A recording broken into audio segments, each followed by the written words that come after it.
The rising sun forced its rays through the flimsy curtain that tried to shield the room's inhabitants from the increasing daylight. I was the only one awake. I slid out of bed, poured cold water from the pitcher into the washbowl on the sideboard, and splashed my face. Sarah coughed. I stood still, holding my breath. I didn't want the children awake this early. With no more movement or noise, I dressed and ran my hands through my hair. I didn't want to rummage through the bags looking for a hairbrush. Picking up my boots, I turned the knob on the door, hoping it wouldn't squeak when I pulled it open. It was quiet. In the hallway, with boots in hand, and still no noise from the room, I bounded down the stairs. The same sun that forced its way into the room upstairs didn't have an opportunity to envelop the dining room in light. The window curtains were drawn, and although there was a smell of cooking from the kitchen beyond, the dining room oozed silence. I pulled on my boots, opened the front door of the hotel, and stepped outside into the dusty, already hot street.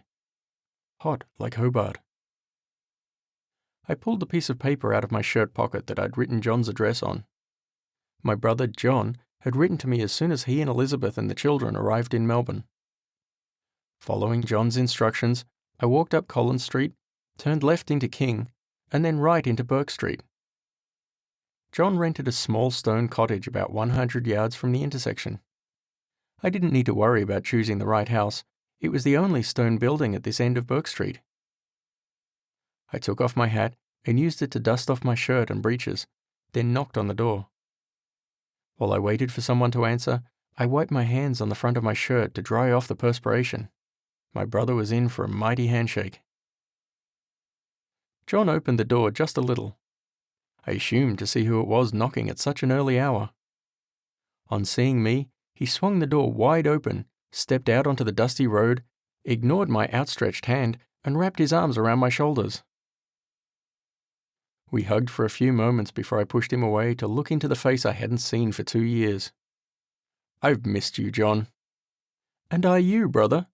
Come in, come in. We have another son to show you." John's wife, Elizabeth, sat in a rocking chair next to the hearth of the unlit fireplace nursing an infant. Before I moved to greet Elizabeth, my eyes scanned the small cottage. 2 rooms, sparsely furnished but clean. 2 little boys played on the floor at the feet of their mother. Elizabeth welcomed me into their home, adding she would attend to refreshments when baby John had his fill. I wasn't surprised to hear the child's name. The same names, in the same order, as my brothers and mine. This must be James and William.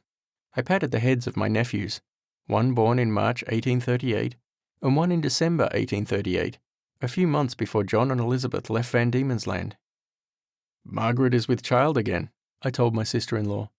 "She says this time we will have a son." I smiled at the good fortune of my younger brother in having 3 sons, as our parents had. As welcome as the refreshments were, I declined the offer from Elizabeth. Margaret didn't know where I was, so I thought it best to get back. I hugged John, and we agreed both families should meet the coming Sunday. For fear of becoming lost on the dirt roads that made up the town of Melbourne, I retraced my steps back to the hotel in Collins Street, using John's instructions, in reverse order. I opened the door to the foyer and ran up the stairs, 2 steps at a time. Turning the doorknob and opening the door into the room, my ears were assailed with Caroline's raucous bellowing, and Margaret's pleas with the child to be still. My family was awake.